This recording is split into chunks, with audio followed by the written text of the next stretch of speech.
Good morning to one and all. So we'll start the third session on diversity in living organism. So in our previous class, we understood that there are 5 kingdom classification. So how were they classified as? Monera, Protista, fungi, plantae and Animalia. So under that, we understood about Monera, Protista and fungi yesterday. We understood their type, that is body type, then mode of nutrition and few examples of Monera, Protista and fungi. We'll move on to the next kingdom, plant, that is Plantae kingdom. So we have again classification or bifurcation in plant kingdom. I have just written plant kingdom here, that is a Plantae. So we will see that. So initially we bifurcate plant kingdom in terms of plants which do not have differentiated body type and plants which have differentiated body type. Now what do you mean by which have differentiated and which do not have differentiated? Okay, so the meaning of this, which do not have differentiated body type. Now whenever we look for a plant, so usually we term root, yeah, shoot system. So this is root system and this is shoot system. So shoot system consists of leaves, stem, flower, fruits, etc. Right? So when we talk about they do not have differentiated body type, means plants here under this category do not have root, stem, leaf. I have written as RSL. They do not have root, stem, leaf. That means what do they have? They just have one single. We can't even call that as a stem, root or a shoot, what it is. It is just one single. That means they have a thallus body. What do you mean by, excuse me, thallus body?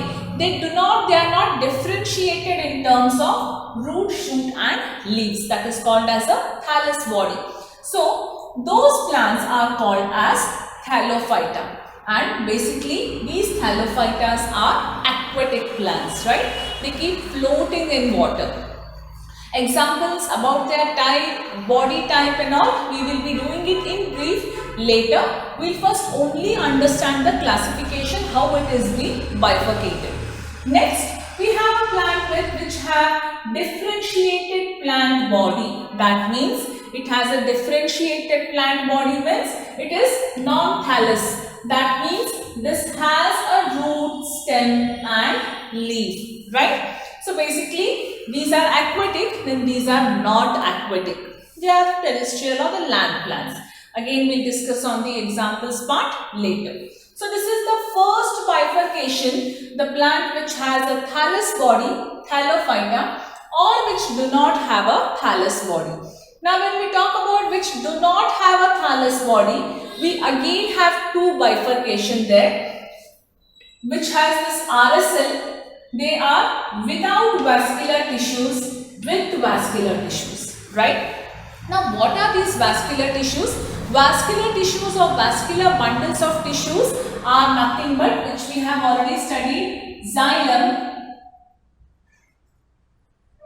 and phloem. So what do xylem and phloem do? Xylem and phloem, xylem is a water conducting tissue and phloem is a food conducting tissue, right? So we studied about xylem and phloem, different xylem tissues, different phloem tissues, which are those. So there are some plants here which do not have these. These are called as vascular tissues or vascular bundles of tissues, which do not have vascular and with vascular. Again, without vascular tissues, they are termed as Bryophyta. Okay. So we'll move on to the next one, with vascular tissues. Now again in vascular tissues, we have again two classification, that is under vascular tissue, plants having xylem and phloem are again broadly classified as plants which do not produce seeds and plants which produce seeds. Now here, which do not produce seeds means they do not produce including seeds. I can also say it as flowers, right? So if they do not produce seeds and flowers, then how do they reproduce? We will understand that in detail when we study about Bryophyta. So sorry, not bryophyta, without vascular tissues. So with vascular tissues, when we study about do not produce seeds and produce seeds. Plants which do not produce seeds are called as pteridophyta. So pteridophyta are the type of plants which do not produce seeds. Now, which produce seeds are again classified in two types. Seeds type can be, they produce bare naked seeds. That means we can see the seeds with our naked eyes, bare seeds inside the fruit. Now we all know when I talk about the bare seed inside a fruit. For example, if I talk about a mango, it has a seed inside a fruit. If I talk about guava, it has a seed inside a fruit, right? Yes, that is what we mean here. So, under which produce seeds, bare naked seeds and bare seeds inside the fruit. So, which bare naked seeds are called as gymnosperms and which bear seeds inside the fruit are called as angiosperms. We have come across the word angiosperms and gymnosperms in our tissues chapter. We discussed that, we will be discussing it later. Yes, there it comes here. So, gymnosperms which bear naked seeds, angiosperms which bear the seeds inside the fruit.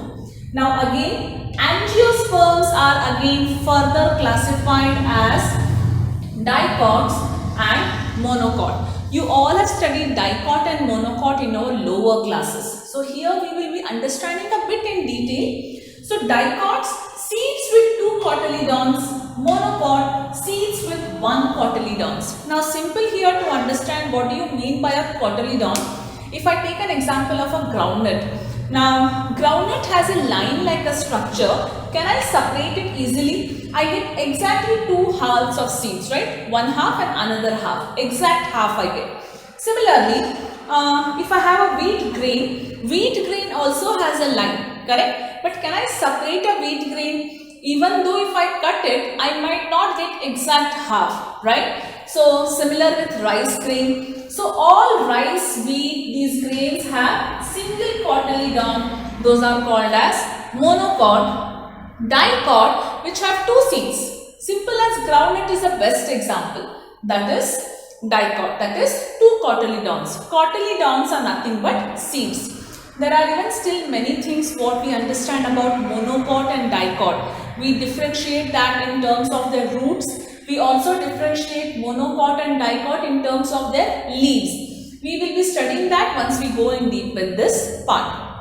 Now, as we discussed that, there are set of plants which do not produce seeds and flowers, and there are set of plants which produce seeds and flowers, right? So here for example, if I consider Thallophyta, Pteridophyta and Bryophyta. I'll just put a star here so that I can locate it easily. So these 3 plants do not produce seeds, right? So the plants which do not produce seeds, they fall under one category and we call them as a cryptogams.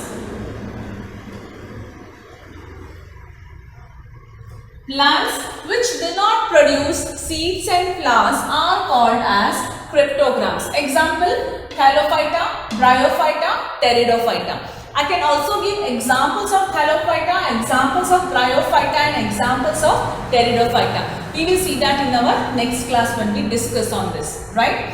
Now, the next, which are the plants which produce seeds? They are gymnosperms and angiosperms with vascular tissues. They are known as phanerogams. So, I will put a star here and I will just put one tick here. I will remove this. That for you to understand what is what.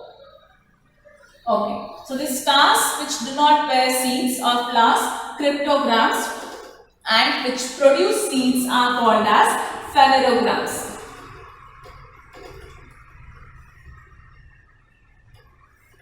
So this is a plant kingdom classification where we classify plants only in terms of their body type, that is thallus body and non-thallus body, where we understood.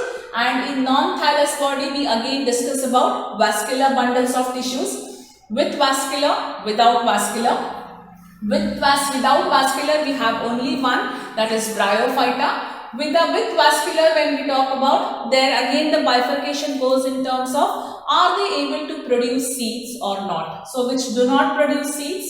Pteridophyta. Which produce seeds? What type of seeds? Whether the seeds are included inside the fruit or outside the fruit. So, or they are naked seeds or the seeds are covered. That is gymnosperms and angiosperms. Angiosperms, when we study, we again study about whether the seeds have, which bear seed inside the fruit is single seed or a double seed. That is, either it is a single cotyledon or seed with a two cotyledon, dicot and monocot. So this is a plant kingdom classification, and where we will be studying of the plant, each of these classification in detail.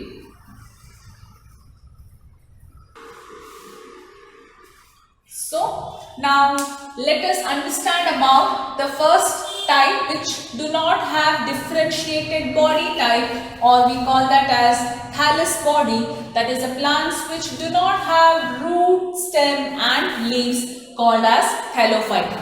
So thallophyta are basically all algae all come under thallophyta. All algae are called as thallophytas, that we understood. Thallophyta reproduce through spore formation. Now, basically these all, as we discussed, thallophyta, bryophyta and pteridophyta, they come under cryptogams which do not produce seeds and flowers. Now, if the plants do not produce seeds and flowers, then it is difficult for the plant to reproduce, right? So there are different asexual modes of reproduction in plants which will happen. Like I think in your lower class, in your 8th star grade, you studied about budding or regeneration, fragmentation or spore formation. These are the different asexual mode of reproduction in plants what we look for. Now when we talk about spore formation, now what actually happens is, now basically we understood that this is a plant which has only one part, no differentiation in that. So throughout the plant body, there are small spore formation there, right? Like there is a bulge kind of a formation throughout the plants. So when they are matured enough, what they do is, suddenly these spores will spurt out, right? For example, you have a balloon and balloon is filled with some, okay, let us take mustard seeds. We'll fill the balloon with mustard seeds and we'll tie it on the top. Right? Now what happens if I pin the balloon, all the mustard seeds are just, will it fall at one place? No, they are just scattered, right? Similarly here, these spores at the time of maturation, they just spurt open. So spurt open means they are just spread across everywhere. So that is how they reproduce through spore formation. That is the asexual mode of reproduction in thallophytas, right? And these all are aquatic. So we find them only in water. They basically flow in water, float on water, what we can say. Examples: Spirogyra, Chara, etc. I have given some more examples also. You can find some more examples also in your books.